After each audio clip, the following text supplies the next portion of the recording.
جس نے اپنی خواہشات کو خدا بنا لیا ہو، معبود بنا لیا ہو۔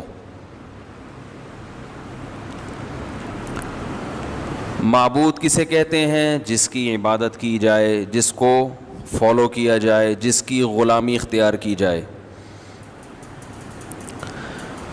دنیا میں ہر دور میں انسان کا کوئی نہ کوئی معبود رہا ہے، کوئی نہ کوئی معبود رہا ہے، کوئی نہ کوئی خدا رہا ہے۔ جو اللہ کا انکار کرنے والے لوگ ہیں، جو اللہ کو نہیں مانتے بلکہ کسی خدا کو مانتے ہی نہیں ہیں، وہ یہ کہتے ہیں دیکھو یہ تو انسان کی گڑھی ہوئی باتیں ہیں کہ کوئی گاڈ ہے۔ انسان کو جب کسی چیز کی لاجک سمجھ میں نہیں آتی تھی تو وہ کس کے کھاتے میں ڈال دیتا تھا؟ خدا کے۔ تو جیسے بہت سارے جھوٹے معبود بہت ساری قوموں نے بنائے، تو عربوں نے بھی ایک بنا لیا اور اس کا نام رکھ لیا اللہ۔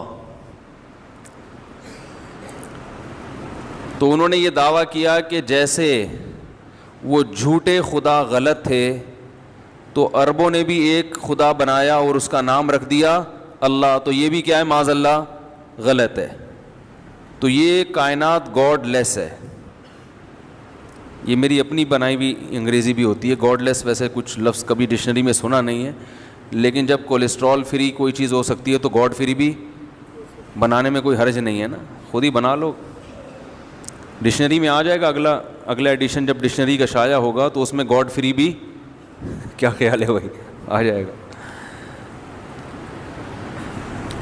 میں تھائی لینڈ میں تھا تو وہاں ایک آدمی سے ملاقات ہوئی، تو میں نے ویسے ہی اسے انٹرویو لینا شروع کیا کہ تمہارا مذہب کیا ہے؟ تو اس نے کہا میں فری تھنکر ہوں، فری تھنکر۔ میں نے یہ لفظ پہلی دفعہ سنا تھا، میں نے کہا یہ کیا ہوتا ہے؟ فری کا مطلب تو فری ہے، تھنک سوچ کو کہتے ہیں، تھنکر سوچنے والا۔ تو مجھے کچھ سمجھ میں نہیں آیا، فری تھنکر یعنی کچھ سوچتا ہی نہیں ہے، ہر قسم کی تھنکنگ سے کیا ہے بولو بھائی، فری۔ تو میں نے کہا یہ تو بہت ہی فری ہو رہا ہے، یعنی یہ تو فری ہونے کی انتہا ہو گئی کہ آپ کی کوئی تھنک ہو ہی نہیں۔ تو وہاں مجھے لوگوں نے بتایا کہ ایک تو ہوتا ہے ایتھیسٹ، ایتھیسٹ تو جو اللہ کا انکار کرتا ہے، تو فری تھنکر سے اس کی مراد یہ ہے کہ نہ یہ انکار کرتا ہے نہ یہ اقرار، یہ کہتا ہے کوئی نظریہ رکھنا سرے سے ضروری ہے ہی نہیں، کوئی نظریہ کوئی کانسیپٹ رکھو ہی نہیں، یعنی اس بحث میں پڑھنے کی کیا ضرورت ہے کہ اللہ ہے یا اللہ نہیں ہے، اس کائنات کو کسی نے بنایا ہے یا بنایا نہیں ہے، کیونکہ اگر یہ کہو گے کہ بنایا ہے تو جو انکار کرتے ہیں کہ نہیں بنایا یہ خود سے بنی ہے وہ آپ سے بحث میں الجھیں گے، اور اگر آپ یہ کہتے ہو کہ اس کائنات کو کسی نے نہیں بنایا خود سے بنی ہے تو مذہبی لوگ آپ سے بولو نا بھائی بحث کریں گے نا، وہ دلائل سے ثابت کریں گے کہ اللہ ہے اور آپ کہتے ہو نہیں ہے، تو جو ہے والے ہیں وہ ثابت کریں گے، آپ کہتے ہو کہ ہے تو جو نہیں والے ہیں وہ ثابت کریں گے۔ تو اپنے آپ کو اس قسم کی تمام ٹینشنوں سے کیا رکھو میرے بھائی، فری ہو کے زندگی گزارو۔ جب کوئی آپ سے آگے پوچھے کہ کوئی اس کائنات کو بنانے والا ہے، آپ کو کیا کرنا ہے بھائی؟ اگر ہے تو کیا کریں؟ کوئی پوچھے کہ نہیں ہے تو بھائی ہم یہ بھی نہیں کہتے نہیں ہے، ہوگا تو ہوگا، نہیں ہے تو نہیں، تو ہم نے کیا کرنا ہے بھائی؟ ہم نے یہ کرنا ہے کہ میرا پیٹ کیسے بھرے گا، میرے بچوں کا پیٹ کیسے بھرے گا، لائف کو ہم انجوائے، بولنے کوئی پابندی نہیں ہے بھائی، ہم نے مزے کی زندگی گزارنی ہے، کیونکہ ان کا یہ کانسیپٹ ہے کہ جو اللہ کو مانتے ہیں وہ بھی پیٹ کی فکر کرتے ہیں، جو نہیں مانتے بولو نا وہ بھی پیٹ کی فکر کرتے ہیں، جو خدا کو مانتے ہیں وہ بھی کھانے پینے کی فکر کرتے ہیں، جاب تلاش کرتے ہیں، ترقی کی کوشش کرتے ہیں، جو نہیں مانتے وہ بھی ترقی کی کوشش، تو کرنا کیا ہے؟ تو اسے کیا کہتے ہیں؟ تمام قسم کی تھنکنگ سے فری۔ تو یہ ہیں فکر لیس لوگ. انہیں کیا کہیں گے؟ فکر لیس. انہیں کوئی ٹینشن سرے سے ہے ہی نہیں. وہ الگ بات ہے کہ سب سے زیادہ ٹینشن میں یہی ہوتے ہیں, سب سے زیادہ ٹینشن میں یہی ہوتے ہیں. اس لیے کہ جب اللہ کو اپنی ڈکشنری سے نکال دیا تو پھر انسان کے سامنے اندھیرے ہیں, اندھیرے. اسے گائیڈنس ہی نہیں ہوتی, اسے پتہ ہی نہیں چلتا صحیح کیا ہے غلط کیا ہے, میں غلط کر رہا ہوں میں صحیح کر رہا ہوں. ہر چیز میں وہ عقل سے فیصلہ کرے گا اور عقل اس کو تباہ و برباد کر دے گی, کیونکہ عقل سے بہت ساری چیزیں حل نہیں ہوتی. دیکھو یہ میں مثال سے سمجھاتا ہوں, موضوع میرا کیا ہوتا ہے کہیں اور چل پڑتے ہیں, لیکن چلو دعا یہ کی ہوتی ہے اللہ جس چیز میں لوگوں کو زیادہ فائدہ ہو ادھر ہی لے چل ہمیں. کیا خیال ہے بھائی؟ دیکھو اس کی مثال ہے, آپ کا ارادہ تھا سوراب گوٹ پہ تکے کھانے کا. آپ نے اپنے دوست سے کہا یار چلو سوراب گوٹ چلتے ہیں, جو دمبے کے تکے ہیں جو حقیقت میں بھینس کے ہیں, دمبے کے نام پہ بکتے ہیں, چلو وہ کھانے چلتے ہیں. سنا ہے وہاں افغانی پلاؤ بڑی مزے کی ہوتی ہے. منزل آپ کی کیا تھی بھائی؟ سوراب گوٹ. آپ کا دوست باتوں باتوں میں آپ کو لے گیا, ادھر لے گیا قصبہ کالونی. اب آپ جب دیکھیں گے کہ جانا سوراب گوٹ تھا, پہنچ گئے کہاں؟ قصبہ کالونی, تو آپ پریشان ہو گئے نا. کیا خیال ہے بھائی؟ لیکن وہ آپ کو ایک ہوٹل میں لے گیا, اس نے کہا یہاں وہاں سے بھی اچھے تکے ملتے ہیں, تو آپ کہو گے بھائی مقصد تو کھانا تھا, سوراب گوٹ کی زیارت کرنا مقصد نہیں تھا. اگر وہاں یہاں سے بھی اچھے تکے مل رہے ہیں, یہاں وہاں سے بھی اچھے, کوئی مسئلہ نہیں ہے. تو بھائی ہم جمعے کو اگر ایک ٹاپک ذہن میں رکھ کے بیٹھتے ہیں لیکن ہمیں کہیں اور کے کباب زیادہ اچھے لگنا شروع ہوتے ہیں, تو میرا خیال ہے کوئی حرج. مقصد تو ہے دین پہ چلنا, دین پہ چلنے کی فکر پیدا ہونا. تو اگر کسی اور چیز سے ہو رہی ہے تو مقصد تو حاصل ہو گیا نا. تو مقصد کو دیکھنا ہے یا ذرائع کو دیکھنا ہے؟ کیا خیال ہے بھائی؟ مقاصد کو دیکھنا چاہیے. تو میں یہ عرض کر رہا تھا میرے بھائی, آج بہت سارے معاملات ہمارے خراب اس لیے ہیں کہ ہم اسلام کو فالو نہیں کرتے, اسلام کو سپیریئر نہیں مانتے ان چیزوں میں. تو یا تو اللہ کے ساتھ بہت سارے اللہ مان لیے, یا سرے سے اللہ کا انکار کر دیا, یا سرے سے کوئی نظریہ ہی نہیں رکھا. یہ تمام راستے آپ کو جہنم کی آگ کی طرف لے کے جائیں گے, تمام راستے آپ کو بے سکونی کی طرف لے کے جائیں گے. ایک ہی راستہ ہے آپ کے پاس جو قرآن نے بیان کیا, وہ کیا ہے کہ ایک اللہ پر ایمان لے آؤ اور اپنے آپ کو اس کے حوالے کر دو, اور اسی کو معبود کہا جاتا ہے. عبادت کا معنی ہے غلامی. عبادت کسے کہتے ہیں؟ غلامی کو. اور جس کی عبادت کی جائے اسے کیا کہا جاتا ہے؟ معبود. تو ہم صرف ایک کے غلام ہیں, وہ کون ہے؟ اللہ ہے. تو بھائی یہ فیصلہ کرو کہ میں آزاد ہوں یا میں غلام ہوں. تو میں نے جو آیت پڑھی نا قرآن مجید کی, افرأیت من اتخذ الہہ ہواہ, اس آیت میں اللہ نے بتایا ہے کہ جو کسی کو معبود نہیں مانتا اور یہ کہتا ہے میرا کوئی معبود نہیں ہے, جو فری تھنکر ہیں یا اللہ کا انکار کرنے والے ہیں, اللہ فرماتے ہیں یہ جھوٹ بولتے ہیں, ان کا بھی معبود ہے. یہ جو کہتے ہیں نا میرا کوئی معبود نہیں, میں کسی کو فالو نہیں کرتا, یہ جھوٹ بولتے ہیں. آپ حیران ہوں گے بھائی وہ تو خود کہہ رہے ہیں کہ ہم نہیں مانتے. اللہ اگر یہ کہتا کہ یہ غلط کہتے ہیں تو ہم کہتے ہیں بھائی واقعی غلط کہہ رہے ہیں, اللہ تو ہے. لیکن اللہ کہتے ہیں کہ یہ کیا کہہ رہے ہیں, یہ ان کا دعویٰ یہ ایسا ہے نہیں,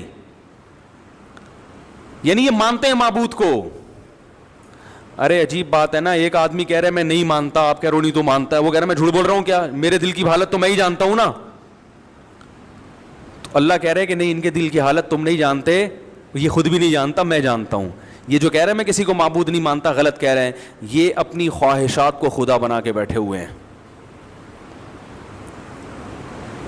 دیکھو معبود اسے کہتے ہیں, آپ جب کسی کے غلام ہو نا, تو جب وہ کسی بات کا آرڈر کرتا ہے تو اس آرڈر کے پہ چلنے کے لیے لاجک نہیں پوچھی جاتی. دیکھو دوست آپ کو آ کے کہے گا کہ یہ کام کرو, آپ کہیں گے کیوں, کیا خیال ہے بھائی کیوں کروں, وہ وجہ بیان کرے گا. لیکن تھانے دار آیا اور کہہ رہا ہے موبائل میں بیٹھو, تو آپ ایک دو دفعہ پوچھ تو لیں گے بھائی احتیاطاً کیوں, لیکن وہ وجہ بتانے کا پر مکلف وہ کہے گا تھانے میں چل کے بتاؤں گا, تو بیٹھنا پڑے گا نا آپ کو. وہ کارڈ دکھائے گا بھائی میں تھانے دار ہوں, میں وردی میں آیا ہوں, مجھے حکومت نے اجازت دی ہے کہ میں آپ کو, میرے پاس عدالت سے نوٹس آیا کہ اس بندے کو اٹھا کے لے آؤ. تو آپ کو مطمئن کرنا ضروری نہیں ہے, عدالت نے نوٹس بھیجا اس کو اٹھا کے لے آؤ. کیا خیال ہے؟ دوبارہ بتا دیتا ہوں, بھی سمجھ میں نہیں آیا. تھانے دار آیا, فرض کرو گیٹ پہ کھڑا ہوا ہے, بولے باہر آئے. آپ باہر آئے کہ نہیں, موبائل میں بیٹھے ہیں, یہ عدالت نے نوٹس دیا ہے کہ اس بندے کو اٹھا کے لے آؤ, اریسٹ کرو. آپ کہیں کیوں؟ وہ کہیں ایکچولی بات یہ تھی کہ آپ پر چوری ثابت ہوئی ہے. آپ کہیں نہیں یہ بالکل غلط ہے. وہ کہے, اب تھانے دار کہہ رہے وہ اصل میں عدالت میں گواہوں نے سے ثابت کیا. آپ کہہ رہے ہیں وہ گواہوں کو میں جانتا ہوں, وہ تو خود چور ہیں. اب ایس ایچ او صاحب کہہ رہے ہیں کہ بھائی وہ اصل میں نہیں, ایسا نہیں ہے, یہ بات ثابت ہو چکی ہے کہ وہ چور نہیں ہے, آپ چور ہیں. آپ کہہ رہے ہیں نہیں آپ کو غلط انفارمیشن ملی ہے. وہ کہہ رہا ہے بھائی شناختی کارڈ پہ جو نام ہے وہی آپ کا نام ہے, عدالت نے جو نوٹس بھیجا, ایڈریس بھیجا وہی ہے. کہہ رہے نہیں وہ اصل میں وہ سیم نام کا ایک اور بندہ دوسرے محلے میں بھی رہتا ہے. تو وہ ایس ایچ او صاحب کے پاگل ہونے کی علامت ہے نا, ہیں؟ کیا خیال ہے؟ وہ آپ کو وہ کیا کر رہا ہے, اب کہہ رہے ہیں کرسی لے آؤ, ادھر سے چائے لے آؤ, میں اس کو بیٹھ کے سمجھاتا ہوں. جب یہ سمجھ جائے گا تو میں اس کو اریسٹ کروں گا, کیونکہ جو ایک آدمی کی سمجھ میں ہی نہیں آ رہا میں اس بیچارے کو اریسٹ کیوں کروں. ایسی کوئی پولیس دنیا میں دیکھی آپ نے؟ کیا ہو گیا بھائی؟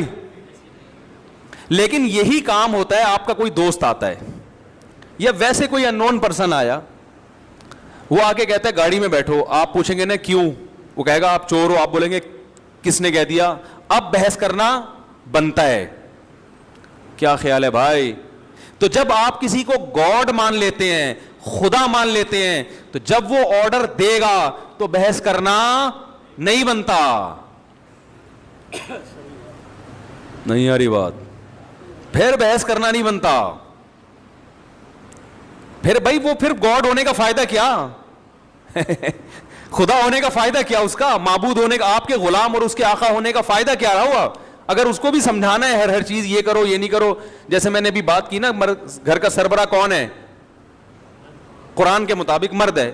اب خواتین بحث کرتی ہیں, تو بھائی اگر آپ نے بحث کرنی ہے تو اسلام چھوڑ دو. اب بولے میں مسلمان نہیں ہوں, میں اسلام کو نہیں مانتی, میں اللہ کو نہیں مانتی, میں قرآن کو نہیں مانتی, ختم. پھر انگریز بن جاؤ تو پھر آپ کو سمجھایا جائے گا یہ ایکچولی یہ, تو پھر آپ کی بحث, تو وہ پھر بحث کر کے انہوں نے کہا کوئی کسی کا سربراہ نہیں ہے. وہ انگریز نے کہا اتنی گھنٹے لگا کے کون سمجھائے گا یار کون سربراہ ہے, تو انہوں نے کہا کوئی سربراہ نہیں ہے, لائف کو بس کیا کرو, انجوائے کرو. ٹھیک ہے نا؟ تو انہوں نے ان ٹینشنوں سے اپنے آپ کو آزاد کر لی. تو ساری ٹینشنیں اسلامی معاشرے میں اور خاندانی نظام کو بچانے کے لیے. آپ میرے پاس ایسے کیس بھی آتے ہیں, میاں صاحب گھر میں خرچہ ہی نہیں دے رہے, تو ان کو جب کہا جائے بھائی خرچہ تو آدمی کے ذمہ ہے, وہ کہے نہیں بھائی اتنا کماتی ہے, اتنی ماشاءاللہ اللہ نے اس کو نوازا ہے, اتنے ابا سے, تو مجھ سے کیوں مانگتی ہے؟ تو ہم ان سے کہیں گے بھائی جان خدا کا حکم کیا ہے کہ ذمہ داری کس کے کندھوں پہ ہے؟ میں نے کہا بھائی آپ کی بیگم کو 3 کروڑ کے پلاٹ بھی اگر وراثت میں ملے ہو نا, تو پھر بھی, اور آپ رکشا چلاتے ہو, پھر بھی ذمہ داری آپ پر ہے, اس پر نہیں ہے. کہ نہیں کیوں؟ تو کیوں کا مطلب ہے کہ آپ اللہ کو اللہ بولو نا نہیں مانتے. بھائی اللہ کو اللہ مانیں گے تو اللہ نے کہہ دیا ایک نظام بنا دیا, تو آپ کو فالو, آپ کی سمجھ میں آئے یا نہ. اللہ نے کہا بہن کو وراثت دو, کہا نا اللہ نے. ابھی دیکھو ایک خاندانی لوگ آئے تھے ابھی, انہوں نے ایک مسئلہ پوچھا کہ ہمارے والد صاحب, ابھی جمعے کی نماز سے پہلے انہوں نے کہا کہ ہمارے والد صاحب نے زندگی میں ہماری بہن کو پورا ایک مکان دے دیا تھا, اور کہا تھا کہ میرے مرنے کے بعد اب تمہارا وراثت میں حصہ نہیں ہے, کیونکہ میں زندگی میں تمہیں دے رہا ہوں. والد صاحب کا انتقال ہو گیا, اب وراثت میں ایک مکان ہے. تو بھائی مجھ سے پوچھ رہے ہیں کہ کیا اس بہن کا حصہ ہوگا کہ نہیں ہوگا؟ میں نے کہا بھائی ہوگا. میں نے کیا کہا؟ بھائی ہوگا. وہ کہہ رہے ہیں نہیں وہ تو ایگریمنٹ ہوا تھا, بہن بھی اس پہ راضی تھی کہ میں یہ مکان لے رہی ہوں اور مرنے کے بعد میں حصہ نہیں لوں گی. میں نے کہا یہ ایگریمنٹ شریعت میں کل عدم ہے, اس کی کوئی حیثیت نہیں ہے, کیونکہ جو حق آپ کا ابھی ہوا ہی نہیں ہے, آپ پہلے سے اس سے دستبردار نہیں ہو سکتے. میں آپ سے کہوں کہ فیوچر میں جتنے پیسے آپ کے ذمے میرے ہوں گے وہ ابھی سے میں نے معاف کر دیے, وہ نہیں معاف ہوتے. جب پیسے ہوں گے تو پھر معافی کا اعتبار ہوگا. تو وراثت کا حق آتا ہے باپ کے مرنے کے بعد, تو بہن کا ابھی حصہ آیا ہی نہیں ہے, تو وہ معاف پہلے سے ہو ہی نہیں سکتا. میں نے کہا پورا پورا حصہ دینا پڑے گا, اور وہ جو مکان زندگی میں دیا وہ غریبی. اب ایسے موقع پہ عام طور پہ لوگوں کے چہروں پہ آ جاتی ہیں سلوٹیں, سوال کرتے ہیں کیوں ہمارا اتنا نقصان, ہم تو دھوکے میں آ گئے. لیکن یہ بڑے خاندانی لوگ تھے, انہوں نے کہا ٹھیک ہے ہم ان کو حصہ دیں گے, بس ہم یہ پوچھنا چاہ رہے تھے اسلام کیا کہتا ہے. سمجھ میں آ رہی ہے بات؟ نہیں آ رہی؟ آ رہی ہے. تو بھائی اللہ کا مطلب یہی ہے کہ جب ایک بات اللہ نے کہہ دی وراثت کی, تو اللہ نے قرآن میں اصول بیان کر دیا نا کہ مرنے کے بعد ہے, وہ زندگی میں نہیں ہے. تو یہ خاندانی لوگ ہوتے ہیں, کم از کم ایک طرف تو ہوئے ہوئے ہیں نا. ایک ہمارا تو پتہ ہی نہیں چل رہا کہ کدھر ہیں ہم لوگ, ہیں کیا. ایک بحث لامتناہی شروع ہو جاتی ہے. تو جب اللہ کو اللہ مان لیا تو اللہ کے احکام میں یہ کہنا کہ کیوں انشورنس حرام ہے نا, کیوں اسلام میں صحیح بخاری صحیح مسلم کی حدیثیں ہیں, غرر بھی حرام, قمار جوا بھی حرام, اور سود بھی حرام. اس کی وجہ اللہ نے نہیں بتائی, حکمتیں بتائی ہیں, لیکن اصل وجہ یہی ہے کہ بس اللہ نے حرام کر دیا.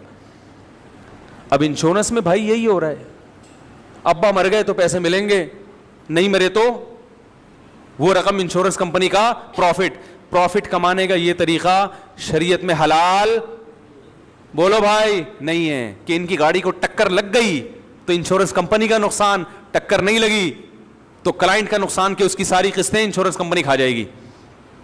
یہ کون سا طریقہ ہے پیسے کمانے کا بھائی؟ ایک صاحب مجھے کہنے لگے میرا اس بیٹے کی میں نے انشورنس کروائی ہوئی ہے کروڑوں روپے کی, یہ مر گیا کروڑوں روپے ملیں گے. میں نے کہا یہ کون سا طریقہ ہے, بچہ مر گیا تو کروڑوں روپے مل رہے ہیں, اور نہیں مرا تو فائدہ کس کا؟ انشورنس کمپنی کا, جو آپ کی قسطیں ہر مہینے جا رہی ہیں.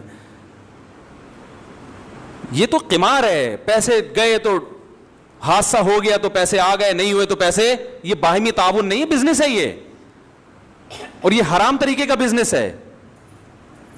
تو اب جن کو بتا دو نا بھائی اللہ کا قانون ہے انشورنس حرام ہے, وہ کہتے ہیں بھائی میں جاب چھوڑ دوں گا ختم, یا میں توبہ کروں گا اللہ سے, غلط کر رہا ہوں میں. سود حرام ہے بھائی, سودی بینک میں جاب بھی حرام ہے, یار توبہ کروں گا, دعا کریں مولوی صاحب. یہ تو انسانوں والا طریقہ ہوتا ہے. اور کیوں کیوں کیوں, یہ اس کی علامت ہے کہ آپ اللہ کو اللہ نہیں مانتے. اور جو اللہ کو اللہ نہیں مانتا, پھر قرآن کہتا ہے وہ اپنی خواہشات کو اللہ مانتا ہے. اس کا دل جو چاہے گا پھر وہ اس سے لاجک نہیں پوچھے گا. نہیں یاری بات, یعنی جس کو خدا مان لیا تو اس کا مطلب اس کے حکم پر عمل کرنے کے لیے اس حکم کی لاجک سمجھ میں آئے یا نہ آئے یہ ضروری نہیں ہے. تو اللہ فرماتے ہیں جو اللہ کو اللہ نہیں مانتے, جن کا ایک خدا نہیں ہے, ان کی خواہشات ان کے خدا ہیں. اور پھر ان کا ایک نہیں ہے, سینکڑوں, جتنی خواہشات ہیں اتنے سارے ان کے خدا ہیں. شرابی کا خدا کیا ہے؟ اس کی خواہش. جب اس کا دل چاہتا ہے میں شراب پیوں تو وہ اس دل سے پوچھتا ہے کہ کیوں ہے, اگر یہ عقل سے پوچھتا ہے. اگر عقل سے پوچھے گا, عقل کہے گی بھائی اس کے یہ نقصان ہے, جگر کو نقصان ہوتا ہے اور لت پڑتی ہے. یہ جو تم سکون کی تلاش میں شراب پی رہے ہو, اس سے تمہیں شراب کی لت پڑے گی, تمہیں ہر تھوڑی دیر بعد دوبارہ سکون چاہیے گا. اچھا چلو تم پی کے بہکتے نہیں ہو ہیں ٹھیک ہے نا, تم اتنی پیتے ہو کہ کنٹرول میں رہتے ہو, تو کنٹرول میں رہنے کا بھی اس کے بھی نقصانات ہیں, کنٹرول میں رہ کے پینے کے بھی نقصانات. پھر آپ یوٹیوب پہ سرچ کریں کہ جن ملکوں میں شراب الاؤ ہے, شراب کی وجہ سے کتنے قتل ہوتے ہیں, کتنے ایکسیڈنٹ ہوتے ہیں. میں ایک پی آئی اے کے پائلٹ سے میری دوستی ہو گئی, میں نے ان سے پوچھا کہ میں نے کہا امریکہ میں تو اتنی شدید سیکیورٹی ہے, وہاں ہوائی جہاز کے حادثے کیسے ہو جاتے ہیں؟ وہ تو اتنے ایکوریسی کا وہاں کا سسٹم ہے. چلو ہمارے یہاں ٹرین ادھر سے ادھر ٹکرا گئی کیونکہ وہ جو کھینچنے والا تھا وہ اتفاق سے زیادہ گٹکا کھا لیا تھا اس نے, یا وہ سو گیا تھا, اور اس کو یہ بھی پتا تھا کہ ٹرینوں کو آپس میں ٹکرا دو, کیس ویس کچھ بھی نہیں بنے گا. تو بہت کچھ ہو جاتا ہے نا, وہ چیچڑے اڑا دو, یہ کر دو, وہ کر دو, تو کتا سامنے آ گیا ہے بھائی کیا خیال. تو ہمارے یہاں تو بہت کچھ ہو رہا ہے, ان کے یہاں اتنا ایسی دھاندلی نہیں ہوتی.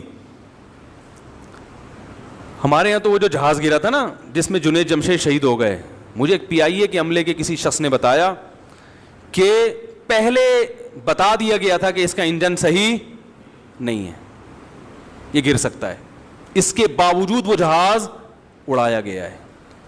یار دنیا میں کہیں ایسی دھاندلی ہوتی ہے بھائی؟ بتایا اور پھر کیس بھی نہیں بنا کوئی. یعنی یہ اس سے بڑا جرم ہے, یہ اس سے بڑا جرم ہے. وہ اوپن ہی نہیں کیا گیا پبلک کے سامنے کہ یہ جہاز گرا کیوں. وہ بلیک باکس, جو بلیک باکس ہوتا ہے نا, اس میں تو ساری ریکارڈنگ ہے, وہ یہاں کھلا ہی نہیں ہے, کوئی پوچھنے والا نہیں ہے. تو کیا کہہ رہا تھا میں, یہ کہاں سے بات آ گئی؟ ہاں میں یہ کہہ رہا تھا, تو میں نے وہ پائلٹ سے پوچھا, میں نے کہا یار وہ امریکہ میں اتنے جہاز جو وہاں بھی ظاہر گر جاتے ہیں, انہوں نے کہا وہاں زیادہ تر حادثات ہوتے ہیں پینے کی وجہ سے. حالانکہ پینے کے بعد ٹیسٹ ہوتا ہے, زیادہ تو نہیں پی رہی, اس کے باوجود بہت کچھ ہو جاتا ہے. پی کے پتہ ہی نہیں کہ پائلٹ کو وہ ایک چرسی سے کسی نے پوچھا نا کہ ہم نے سنا ہے کہ تم لوگ چرس پی کے تمہیں ایسا لگتا ہے جیسے ہم چاند پہ ہیں, کیا ایسا ہی ہے؟ اس نے کہا تو ابھی کہاں بیٹھا ہوں میں, ہے بھائی ابھی کہاں بیٹھا ہوں, ابھی چاند پہ ہی تو بیٹھا ہوں.